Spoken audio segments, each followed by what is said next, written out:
सात संगत जी, प्यार से कहना निरंकार जी। क्योंकि इस जीवन में तो आए हैं अपने, जहाँ हर एक जिम्मेवारी, एक रिस्पॉन्सिबिलिटी को निभाना बहुत ज़रूरी होता है। अपने काम काज, अपनी एजुकेशन या जिस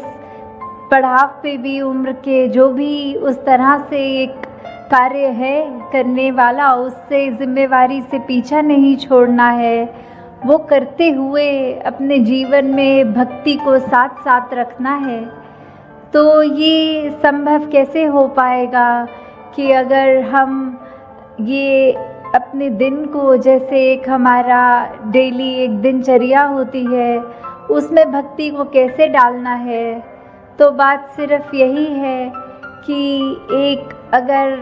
हम अपने आप में सोचें कि क्या हमें कोई अलग समय निकालना पड़ता है सांस लेने के लिए पूरे दिन में? नहीं, हम सो रहे होते हैं तो भी सांस लेते हैं, हम कुछ खाना खा रहे होते हैं तो भी सांस लेते हैं, किसी से बात करते हैं तो भी सांस लेते हैं। तो ये कोई हमें अलग समय नहीं निकालना भक्ति के लिए, पर अपने आप को एक ऐसे उसमें नेचर में बांध लें कि हमारा चलता फिरता हर पल एक भक्ति के मार्ग पे ही हो। हमारा दिल सिर्फ प्यार करे, दिल इतना बड़ा हो जाए कि बिल्कुल नैरो माइंडेडली किसी को जज ना करें। कोई ये ना देखें कि सामने वाला मेरे जैसा नहीं दिखता, मेरे जैसी उसकी चॉइस नहीं है, वो खाता मुझसे अलग है, वो किसी और स्टेट का है, वो किसी और कंट्री का है, या उसका और भी कितने सारे रीज़न्स होते हैं जो एक बायसनेस बनाते हैं मन में। तो कैसे हमने अपने आप को ये एक तंगदिली से हटना है, इस नैरो सोच से हटना है और एक विशाल बनना है।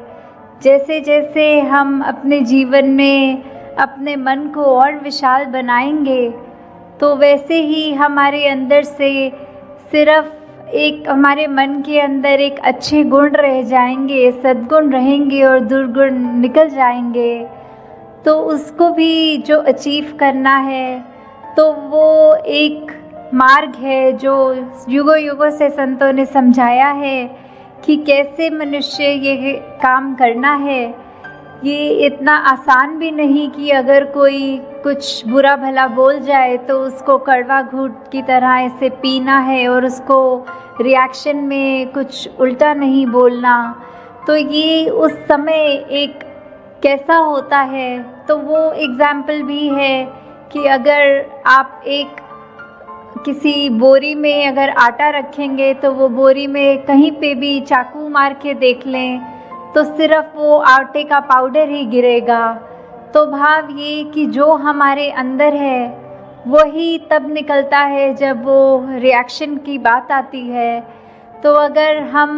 हर एक से प्यार करते हैं, हमारे अंदर प्यार है, तो ही हर एक से कर पाते हैं। क्योंकि थोड़ी देर के लिए प्रिटेंड करना या कुछ समय के लिए तो हम अपने व्यवहार को बदल सकते हैं, पर जब अचानक से कोई ऐसी सिचुएशन आ जाती है कि हमें उसके रिएक्शन के लिए टाइम नहीं है, तो वो एक हमारा जो अपना असली स्वभाव है वही झलकता है। तो कैसे हम हमेशा एक रस रहें, एक सहज अवस्था में रहें,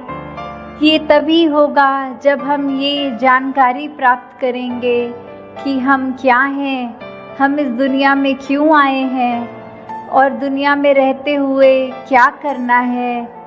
ये जब शरीर अपनी यात्रा पूरी करेगा, ये जब श्वास हमारे शरीर से छिन जाएंगे, तो वो हमारी आत्मा ने कहाँ जाना है। तो ये प्रभु परमात्मा, ये ईश्वर, ये अल्लाह, ये निराकार, जिस नाम से भी हम इसको संबोधित करना चाहें, जहाँ जैसी आस्था हो, तो कोई भी हम एक धार्मिक एक टेक्स्ट उठा के देखें तो सभी में एक कॉमन बात यही है कि ये परमात्मा का अंश, ये आत्मा है और इस आत्मा ने मोक्ष तभी प्राप्त करना है जब वो इस परमात्मा को जान ले। क्योंकि शरीर ने तो अपने कुछ सालों की यात्रा को ही तय करना है, वो तो लिमिटेड एक हमारे नंबर ऑफ ईयर्स हैं। तो कैसे इस इटर्नल आत्मा ने, इस परमात्मा जो हमेशा रहेगा, उससे अपना मेल करना है, तो वो सिर्फ ब्रह्म ज्ञान द्वारा ही पॉसिबल है। कि कैसे जब हम self realisation through God realisation वाली बात,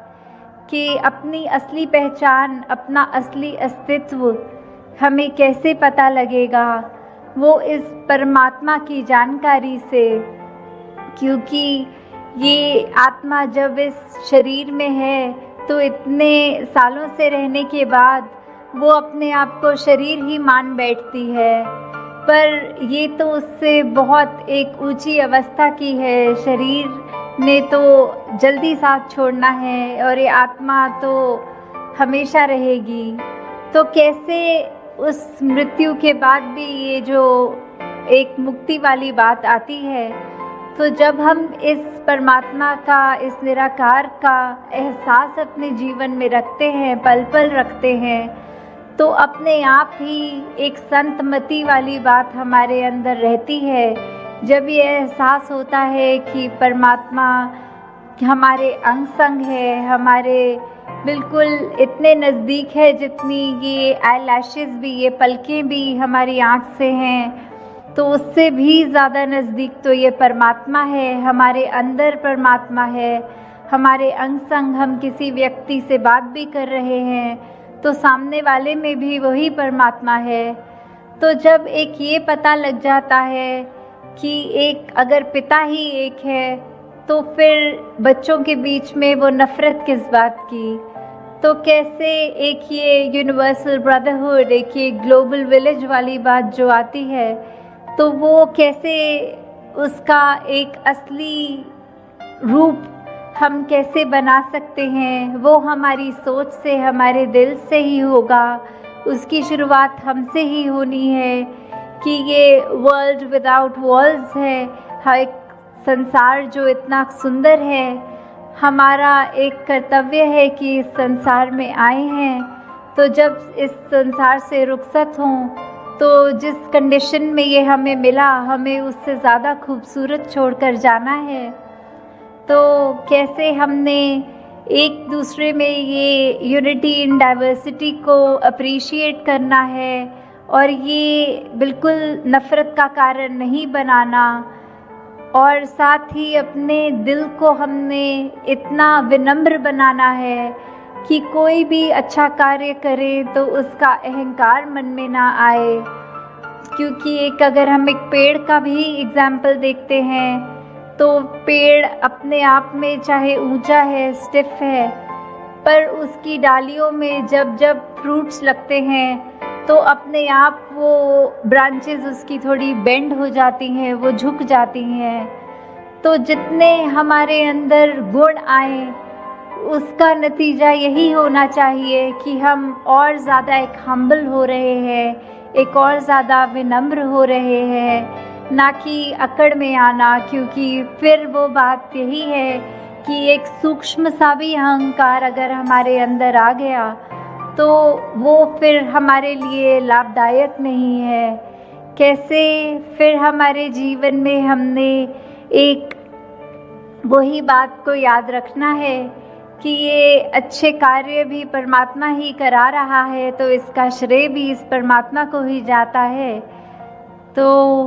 हर एक बात अगर हम अपने जीवन के उस पड़ाव से देख लें कि सिचुएशन चाहे कोई भी हो, अब आए हैं संसार में तो एक परिस्थिति ने सुख भी देना है और कोई परेशान वाली या दुख की भी परिस्थिति आनी है। तो ये एक रस होना कैसे है वो दोनों स्थितियों में, वो फिर बात यही आती है कि जब हम अपना कनेक्शन इस परमात्मा से बना लेते हैं, इस निरंकार के एहसास में रहते हैं, तो फिर ये हर परिस्थिति में ही एक शुक्राना निकलता है कि एक हमारे को क्रिब नहीं करना कि हमारी परिस्थिति खराब हो गई है। परमात्मा तूने हमारे को एक सिचुएशन में क्यों बांध दिया जो हमारे अनुसार नहीं है, हमारी कन्वीनियंस नहीं है इस सिचुएशन में। तो उस बात को भी फिर ऐसा देखा जाए कि ये परमात्मा शुक्र है कि ये परिस्थिति जो दी उसमें अब हम अपने आप को अपना बेस्ट पोटेंशियल यूज़ करके अपने बेस्ट वर्जन्स बन के उस स्थिति को डील करें, क्योंकि अगर परमात्मा चाहता तो वो स्थिति और बिगड़ के भी हो सकती थी। तो शुक्र है ये स्थिति ऐसी है जो है। तो अगर हर छोटी बात पे भी हम ये ध्यान दें कि ये सारे वर्च्यूज़, चाहे वो फॉरगिवनेस की बात है, वो टॉलरेंस की बात है, वो एक कोई भी हम वैल्यू को उठा के अपने जीवन में अगर लागू करें तो ही हम असली रूप में अपने जीवन को जीते हुए इस पूरे संसार के लिए वरदान है। अभी जो बात हमने सत्संग में सुनी भी कि एक हेल्प और एक सेवा में फ़र्क जो है, तो वो यही है कि अगर हम कुछ कार्य करके उसका थोड़ा सा भी गर्व और अभिमान मन में रखते हैं तो फिर वो निष्काम नहीं रहती। और सेवा भाव तो बिल्कुल एक समर्पण की बात है, एक निष्काम होकर ही किया जाता है। फिर वो मदद वाले भाव नहीं होते कि मैंने इस व्यक्ति के लिए कुछ किया है तो इसके मुझे भी कोई एक उसका बेनिफिट मिलेगा, दूसरा व्यक्ति भी मेरे समय में मेरी मदद करेगा। तो ये मदद वाले भाव नहीं हो, मन में सिर्फ एक परोपकार के जब भाव होते हैं तो ये कार्य हमने अपने ऊपर से ही शुरू करना है। सामने वाले को नहीं देखना कि उसका नेचर कैसा है, वो अपने व्यवहार को हमारे साथ कैसे तरह पेश आ रहा है, पर ये फ़र्ज़ हमारा है, हमने सुधार करना है तो हमने अपना ही करना है। क्योंकि ये खुशी, ये कोई भी बात है वो ज़्यादा इंटरनल होती है दैन एक्सटर्नल, क्योंकि हम एक बंद कमरे में भी उदास हो सकते हैं और एक भरे मेले में भी उदास हो सकते हैं। और वही बात कि अगर हम अचानक से एक सोच पॉजिटिव को अपने दिमाग में डाल लेते हैं तो हम हर जगह खुश भी हो सकते हैं। तो ये नेगेटिविटी से जितना भी हम दूर हो सके उसने आना तो है। तो अब हम कैसे कंटेनर बन रहे हैं कि क्या हम फिर उस नेगेटिविटी को अकोमोडेट कर रहे हैं या उसकी जगह पॉजिटिव थॉट्स ला रहे हैं। अगर हमारे पाँव में कोई कांटा चुभ रहा है तो क्या हम उसको चुभा रहने देते हैं या कोशिश होती है कि जल्दी से उस कांटे को खींच लें ताकि आराम आए शरीर को। तो बात वही है कि अगर कोई नेगेटिव थॉट आ भी रहा है तो कैसे उसको उसी समय दूर कर दें कि ये परमात्मा ने ये जीवन इतना कम दिया है तो उसमें उसको बेस्ट पोटेंशियल से इस्तेमाल करें, किसी का दिल ना दुखाएं, अपने ऊपर फोकस करके अपने ऊपर काम करके ये एक ऐसे हम इंसान बन पाएँ जो वाकई ही युगों युगों से समझाते हैं कि ऐसे मनुष्य बनो जो हर एक के काम आओ। अपने आप में ऐसी, अपने नेचर में, अपनी सोच में अपनी बातें ऐसी करो कि अगर कोई व्यक्ति मिले तो वो हमसे जब मिल के जाए तो वो अपने दिमाग में ये सोचे कि इससे आज कुछ सीखने को मिला है, काश हमारा भी एक नेचर, हम भी काश इसकी तरह बन पाएँ। ना कि ऐसे कि इस व्यक्ति को देखा तो आंखें चुरा ली या अपना रास्ता बदल लिया और मन में सोचा कि अगर इस व्यक्ति को मिलेंगे तो बहुत मूड ख़राब हो जाएगा, इसने तो कड़वी बातें करनी है, इसने तो कुछ गलत ही बात बोलनी है, तो इससे मिलना ही नहीं है।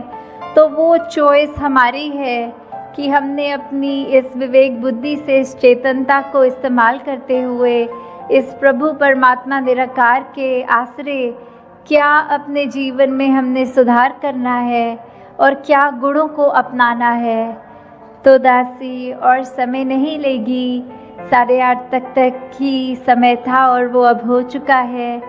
तो ये बहुत अच्छा लगा आज इधर वडोदरा भी आके कि जिस तरह इस शहर का नाम अगर देखा जाए तो वो एक बैनियन ट्री के नाम से बड़ा, ये उससे मिलता है कि ये बड़ा, तो उसी तरह हम सब के अंदर भी ये सेवा भाव बढ़ता चला जाए। ये सुमिरन जो हमारी कनेक्शन है इस परमात्मा के साथ, उसको हम अपने दिल से सही मायने से करें और कैसे अपनी गलतियां बख्शवाते चले जाए परमात्मा से, और साथ ही ये सेवा सुमिरन सत्संग करते हुए अपने जीवन में इस तरह भक्ति को लाएं कि फिर वो भक्ति भी बेगर्ज हो। कुछ उस भक्ति के करते हुए हम परमात्मा से ये ना कहें कि मैं भक्ति कर रहा हूँ, इसके बदले मुझे कोई एक सर्टेन चीज़ चाहिए। तो वो भी एक वो बात है कि बेगर्ज जिना दी उल्फत है और नमाज दी कीमत नहीं मंग दे। तो ऐसे सेल्फलेस होकर ये प्रेमा भक्ति वाली भक्ति करनी है जो इस परमात्मा से सिर्फ दिल का नाता रखते हुए, और जब इस परमात्मा इस इतनी स्थिर है जो ये पावर उसके साथ जुड़ गए तो हमारा मन भी स्थिर होगा, हमारे को वो बेचैनियाँ फिर इतनी इफ़ेक्ट नहीं करेंगी, फिर हम पूरे संसार में सिर्फ शीतलता ही पहुँचाएंगे। तो हर एक को परमात्मा ये कृपा करे सब पे कि हर एक का जीवन जहाँ कैसा भी हो उसमें ये शुक्राना भाव रहे, उसमें अपनी तरफ से सामने वाले को देने के लिए इस दिल में सिर्फ प्यार रहे। ये ज़िंदगी में ये जब अब तक हमारा जीवन है ये उतराई चढ़ाई तो आती ही रहनी है, तो फिर ऐसा क्यों कहा जा रहा है कि दुख दूर होगा? ये सिर्फ इसलिए कि ये जब हमें ब्रह्म ज्ञान मिल जाता है, हमें अपना असली पहचान अपनी समझ आ जाती है, ये प्रभु परमात्मा निरंकार हमारे चारों ओर है, ये एहसास हर पल जब रहता है, तो उसके बाद हम जब मान लेते हैं कि ये निरंकार पूरा है, इसका किया सब पूरा है, तो अगर ये हमारी जहाँ ज़िंदगी है, चाहे हमारी मटीरियलिस्टिक रूप में या स्वस्थ रूप में या कोई भी ऐसी चीज़ जो हमें उस समय लग रही हो कि हमारे ये अनुकूल नहीं है, तो भी इसमें भी उस सिचुएशन के अंदर भी हमें ये पता है कि तेरा किया सब पूरा है, तो उस समय यही भाव होते हैं कि चाहे ये सिचुएशंस हमारे अकॉर्डिंग नहीं है पर ये निरंकार की दी गई घड़ियां हैं, ये सिचुएशंस हैं, तो ये भी बिल्कुल ही ठीक हैं, क्योंकि जो निरंकार ने दिया है सब उसमें शुक्राना भाव, वो जैसा भी सिचुएशन है वो हमारे लिए उस समय वो बिल्कुल बहुत अच्छी सिचुएशन है। हाँ जी। साध दी संगत कर ले बंदे जांदा रहेगा मान गुरूर। तो संगत में हम जितना आते हैं हम अपने विकारों के ऊपर काम कर सकते हैं। वो बातें ये एक तरह से जो मोती हैं इस इतने बड़े तालाब में, वो उसको चुन चुन के जिसमें एक एक मोती की वैल्यू इतनी आ रही है, तो मन से हमारे जो भी खामियां हैं वो सब दूर हो जाती हैं, और सिर्फ ये अच्छे भाव ही जो ये सब संत महात्माओं के साथ जो आप सब ब्रह्म ज्ञानी यहाँ बैठे हैं, तो किस तरह वही भाव हैं जो ज़िंदगी को तब्दील कर सकते हैं। जहाँ मन में हमेशा प्यार और ऐसी अच्छी भावनाएं होनी चाहिए और बिल्कुल भी ये गुरूर और उस तरह की खामियां नहीं होनी चाहिए। तो ये सब हमें फिर सत्संग की इम्पोर्टेंस के ऊपर ही दर्शाते हुए कि ये सब भी फ़ायदे हमारे तब तक जीवन में हैं जब तक हम सच्चे मन से सत्संग आके सत्संग को सत्संग की तरह करके सिर्फ वो ना समझ कर कि आए हैं और इतने से इतने बजे तक का अनाउंसमेंट है सत्संग का, तो आए बैठे सुने चले गए, पर वो सब हमें अपनी लाइफ में इम्प्लीमेंट करना है। जब तक सुनकर उनको कर्मों में नहीं ढालेंगे, अपनी सोच को नहीं बदलेंगे, तब तक वो शब्द सिर्फ शब्द तक ही रह जाएंगे। हाँ जी। साध दी संगत कर ले बंदे अण डिठा रब पाएगा। तो जब हम ये संतों के बीच में विचरण कर रहे हैं अपना ये संगत में, तो ये हमें क्या, हर एक जो संत है, ब्रह्मज्ञानी है, वो परिचित है इस प्रभु परमात्मा निरंकार से। सबने रूबरू होकर आमने सामने ये परमात्मा को जहाँ देखा है, और वहाँ कहा भी जाता है कि ये परमात्मा को कोई नहीं देख सकता, पर यहाँ इतने दावे से अवतार वाणी में ये अगर अंकित है कि ये अनडिठा दिखेगा, तो उसका मतलब क्या है कि हम जब तक अपने आप को सरेंडर नहीं करते, ये हमारी जिज्ञासा कि हमारी असली पहचान, हमारा मकसद, हम क्या इस जीवन में करने आए हैं और किस से आए हैं, किस में जाना है, जब तक वो अपना नहीं समझेंगे, सिर्फ ये शरीर तक ही में सीमित हो जाते हैं कि ये शरीर ही मैं है। पर ऐसा नहीं है, जो आत्मा है ये तो शरीर से बहुत ऊंची है, ये इसी परमात्मा का अंग है जो हमारे अंदर है। तो कैसे हमें ये ब्रह्म ज्ञानियों के संग करने से ये ज्ञान की दात अपनी झोली में भी मिल सकती है। हाँ जी। साध दी संगत कर ले बंदे, फलदा फुलदा जाएगा। तो ये फलदा फूलदा का भाव जो होता है कि कैसे हम खुशी हर समय की वो ले सकते हैं कि अगर कुछ ऐसा भी है जो हमारे को ठीक नहीं लग रहा, हमारा मन परेशान होने की बजाय उस घड़ियों में भी कैसे खुशी ढूंढे। तो ये सब तभी है जब हमारे मन में वो कामनेस होगी, हमारे मन में ये सिर्फ अपने आप को सेल्फ फोकस्ड रख के कि हमने सत्संग आना है, अपना सुधार करना है, दूसरों की कमियों पे उंगली नहीं, उनकी कमी नहीं देखनी, बल्कि अपने आप को देखना है। तो ये हम तब तक ही प्रफुल्लित होंगे जब तक हम ये सत्संग सुनकर अपने अंदर ही वो भावों के अंदर उजाला पैदा करें। जी। साध दी संगत कर ले बंदे, पीवेंगा तू अमृत रस। तो सत्संग में हर कोई बोल जो भी बोला जाता है वो अमृत के समान होता है कि कैसे ये जो अमृत है इतनी कीमती, ये ऐसा वो उसको सिग्निफिकेंस तो अमृत का हमेशा एक होली वाटर जल की तरह लिया जाता है, पर संतों के वचन इतने कीमती हैं कि उनकी वैल्यू भी उसी के समान की है कि अगर जैसे बोला जाता है कि अमृत ले लिया तो हमेशा के लिए अमर हो गए, तो वैसे ही संतों के वचनों को अगर हमने अपने मन से सुना, सिर्फ कानों से नहीं, तो ये मन हमेशा एक खुश रहेगा, हमारी अंदर आत्मा वो अमृत रूप का ये रस लेकर हमेशा के लिए ही कायम दायम रहेगी। जी। साध दी संगत कर ले बंदे, हो जान पंजे तेरे वस। तो ये पंजे, ये पांच वो जो हम सुनते हैं कि ये इंद्रियां होती हैं, काम क्रोध मोह लोभ अहंकार, तो ये पांच हमारे ऊपर कैसे कभी कभी हावी हो जाती हैं। किसी ने अगर कुछ कह दिया, थोड़ा सा भी तारीफ कर दी, तो वो मन में अहंकार आ जाता है। कभी तो उस एक्सटेंट तक भी आ जाता है कि वो इतना सूक्ष्म होता है, हमें पता तक नहीं लगता कि कैसे हमारे अंदर किसी की तारीफ ना भी करे हुए हमें अपना गुण कोई खुद ही अगर रियलाइज़ हो जाता है, तो वो हमारे जैसे बोलते हैं सर पे चढ़ जाती है बात, कि कैसे वो धीरे धीरे वो हमारा अहंकार का रूप ले लेता है। वैसे ही अगर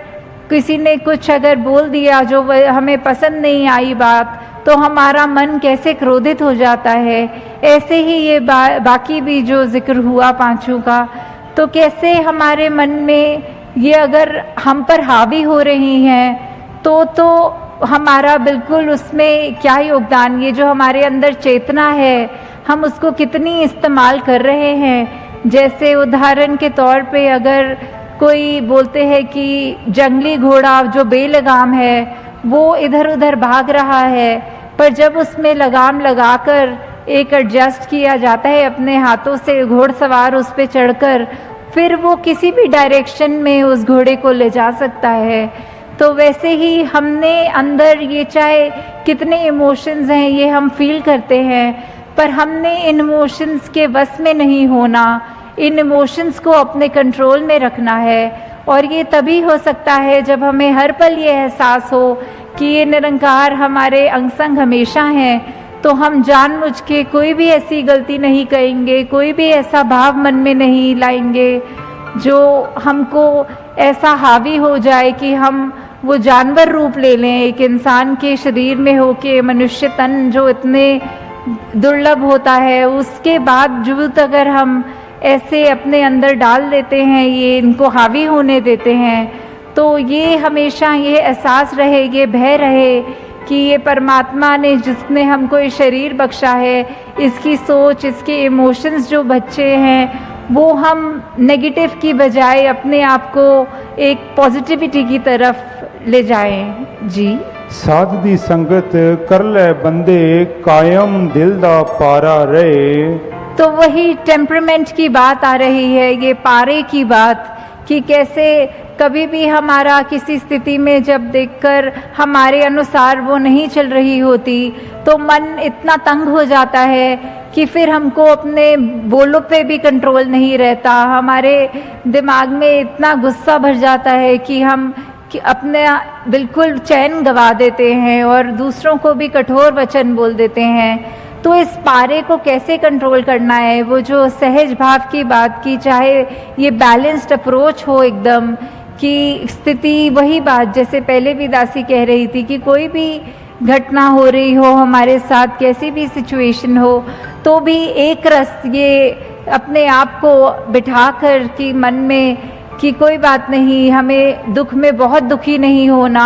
और सुख में बहुत खुशी नहीं लेनी। तो किस तरह ये अपने आप को कंट्रोल की बात नहीं है, ये वो अवस्था का जिक्र हो रहा है कि सहजता, जैसे एक नदी है, वो अपने आगे अगर पत्थर भी आ रहे हैं तो अपने आप को ऐसे वो पानी टर्न कर लेता है कि ऑब्स्ट्रक्शंस हैं, पर पता है कि बहना तो नीचे की तरफ ही है, ये विनम्र होकर बहना है, वो उसका एक पाथ है। तो वो उस कठिनाई देखकर उस पे वो नहीं कहना कि अब आगे एक रुकावट है, इतना बड़ा पत्थर है, तो अपने आप को मोल्ड करना, वो बात की सहज अवस्था का जिक्र कि ये कैसे हमने कुछ भी हो अपने आप को ये इस तरफ इंक्लिनेशन नहीं रहनी कि हमारे को नेगेटिव होना है, बल्कि कोई दूसरा सोल्यूशन देख के अपने रिएक्शंस को चैनलाइज करके एक पॉजिटिविटी की तरफ आना है। हाँ जी। अवतार मिले जे साधु पूरा मन नाए आवारा रहे। तो कैसे ये जो मन की अवस्था की बात है कि कैसे हम पल पल में हमारा मन भटकता रहता है। कभी हम अगर कहीं होते हैं, काफ़ी लोग, कभी हम अपने घर परिवार में भी किसी से बात करते हैं तो एकदम बात करते करते ख्याल ही कहीं और चला जाता है और फिर एकदम ऐसे झटका लगता है जब अगर कोई पूछता है कि आप सुन भी रहे हो मेरी बात की नहीं, तो एकदम पता लगता है कि हम चाहे फिजिकली उस कमरे में हैं, उस व्यक्ति से बात कर रहे हैं, पर हमारा ध्यान भटक गया, हम कहीं और ही अपने वो चले गए। तो ऐसे ही ये जो मन है ये भी किसी भी डायरेक्शन में कभी कहीं पे जब होता है तो कुछ और सोचने लगता है, कुछ और करने लगता है। ये वो चैन, ये सुकून उस समय उस मन से वो गायब होता है। तो कैसे सत्संग के माध्यम से ये साधु का जो संग है, आप सब महात्मा जो इतने उस कोटि के हैं उच्च, तो ये निरंकार सबके अंदर जहाँ बस रहा है, जब हम जितने ज़्यादा इंटरैक्शंस अपने, जैसे बोलते हैं संगत का असर, ये संगत से हमने ग्रहण करनी है पॉजिटिविटी, और वहीं से हमने अपने मन को भी काबू में रखना है, क्योंकि जब तक हम अपने मन पे काबू रख रहे हैं, अपने सोच विचार को ठीक रख रहे हैं, तभी हमारे आत्मा पे भी उसका वही इम्पैक्ट आना है। तो हमने अपने मन को उस तरह कभी आवारा नहीं होने देना और इस तरह के अपने आप को वो भाव रखने हैं कि चाहे जो भी हो हमारे साथ, हमें सिर्फ और सिर्फ ये रखकर मन में कि हमारे को अपनी असली पहचान मिल गई, हमारे अंदर जो गुण हैं, जो सदैव से इस निरंकारी मिशन की आज जहाँ 90 वर्ष भी हो गए हैं, तो वो जो एक भाव है सिखाने के कि एकत्व का भाव, ये वननेस का भाव, यूनिवर्सल ब्रदरहुड का भाव, कि कैसे हमारे शरीर चाहे किसी भी रंग के हैं, चाहे कहीं पे भी जन्म लिया है, तो वो एक बायसनेस नहीं आनी चाहिए। ये कोई भी ऊंचा कोई भी नीचा नहीं है, सबके अंदर वही परमात्मा है, एक ही पेडेस्ट्रियल पे हम खड़े हैं। तो कैसे हमने भेदभाव वो नहीं करने हैं, सब अपने ये परमपिता परमात्मा अपना, तो परमात्मा की सारी रचना भी उसी समान एक ही पेडेस्ट्रियल पे। तो कैसे हमने हमेशा यही भावों को कायम रखना है कि हम कोशिश करके जितना भी हो सके ये चेतनता को अपनी रखकर कि हमारे अंदर चाहे कोई भी कैसे भी भाव हो, चाहे मन उथल पुथल हो रहा हो, तो हमेशा एक स्टेबिलिटी की तरफ एक वो अप्रोच रखते हुए, वो नेगेटिविटीज़ में ड्वेल ना होते हुए,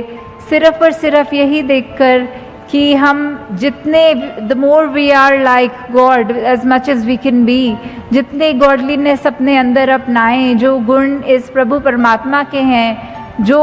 वही गुण हम अपने अंदर जितने भर सकें, बिकॉज़ वो बात वही आती है कि हम एक स्पिरिचुअल बीइंग्स हैं जो एक ह्यूमनली एक्सपीरियंस ले रहे हैं। तो सिर्फ ये शरीर के अंदर आके भ्रमित हो गया ये आत्मा भी कि सिर्फ शरीर तक ही ये कायम है, जबकि उसकी असली पहचान तो बहुत ही एलिवेटेड है। शरीर ने तो एक दिन ख़त्म हो जाना है, पर ये आत्मा का अपने परमात्मा से जो मिलन होता है, ये हमको इस दुनिया में रहते रहते करना है। चाहे अपनी जिम्मेवारियां ये आए हैं जब इस मनुष्य तन को लेकर, तो उसमें गृहस्थ भी है, उसमें कामकाज भी है, उसमें और भी जो भी जिम्मेवारियां हैं उनको तो करना ही है, रिस्पॉन्सिबिलिटीज से पीछे नहीं होना।